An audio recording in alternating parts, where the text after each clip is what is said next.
The Castlevania series is still regarded as one of the best series for the Nintendo Entertainment System, and it has gone on to produce multiple games over the years for many different consoles and handhelds. While the series has changed its style from time to time over the years, there is one game that originally stood out amongst the first three. That game is Castlevania II: Simon's Quest. Why was this game so different from its predecessor? Was it a financial success? And was it liked by critics? It might surprise you to find out that it wasn't the first Castlevania game to stray away from the linear gameplay. Stay tuned because this is the story of Castlevania II: Simon's Quest. If you're new here, I'm Rodney with Zivivi Entertainment. Before we continue, don't forget to subscribe and click the notification bell to keep up to date on my latest videos. Let's get started.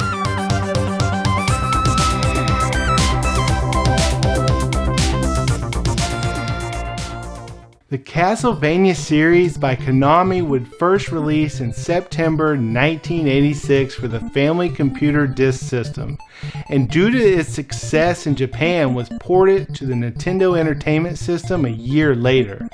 Castlevania was directed by Hitoshi Akamatsu. Hitoshi was a huge fan of films and approached his video game projects with a film director's eye. He stated the visual and music in Castlevania were made by people who consciously wanted to do something cinematic. He also wanted the players to feel they were in a classic horror film while playing the games. The Japanese title of the game was Akumajo Dracula. However, it was changed to Castlevania for the international release due to the Konami of America's Vice President Emil Heidekomp's discomfort with religious connotations, and he believed the Japanese title translated to Dracula's Satanic Castle. Castlevania sold very well, received generally positive reviews, and paved the way for future Castlevania games. Hitoshi Akamatsu would return to direct a sequel, and a few months after the release of Castlevania in North America, Castlevania II: Simon's Quest would release in Japan for the Family Computer Disk System. The game was originally titled Dracula 2, but Hitoshi changed the title for the North America release. The sequel was fundamentally different from the first Castlevania game and was more of a platform adventure versus a platform action. Hitoshi was once asked if Metroid, another open-world action-adventure game for the NES, had any influence on the development of Castlevania 2. Hitoshi denied the claim and instead referenced Maze of Goliath for his inspiration, another adventure platform game released by Konami for the MSX and Famicom. Castlevania 1 has a linear gameplay approach with a boss at the end of each level, and only one additional weapon is allowed besides Simon's whip. Castlevania 2, on the other hand, would take an open world approach along with the addition of NPC interactions, collecting items for quests, and multiple whip and knife upgrades. Castlevania II: Simon's Quest was eventually released for the Nintendo Entertainment System on December 1st, 1988.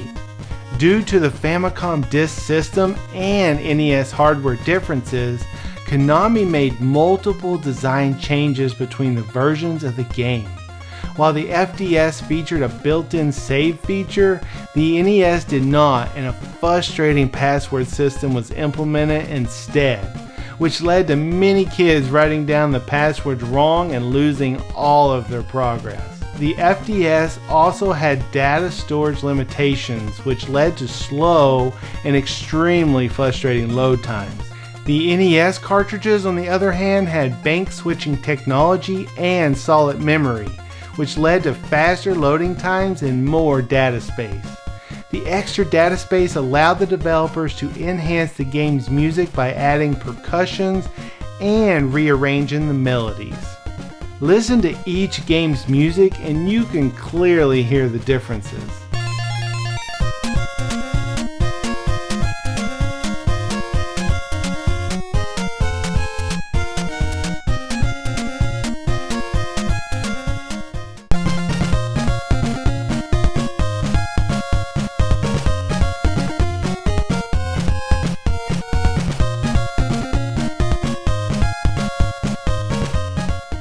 Upon release, Simon's Quest would briefly be involved in a public controversy over the second issue of Nintendo Power. On the cover of the magazine, Simon Belmont, the game's protagonist, was holding a severed head of Dracula, prompting telephone complaints from parents of children who received the magazine, stating the cover gave the children nightmares. Volume 50 of Nintendo Power cited the cover of the second issue as the worst cover of the magazine's history. A version of Castlevania 2 Simon's Quest was also released as a Tiger Electronics handheld and as an LCD wristwatch in 1988. In 1989, Konami would release Castlevania 3 and would return to the platform action style seen in Castlevania 1. This installment of the Castlevania series is arguably the best out of the three. While Castlevania 2 Simon's Quest is considered the oddball of the NES Castlevania series, it wasn't the first game to break away from the linear style gameplay.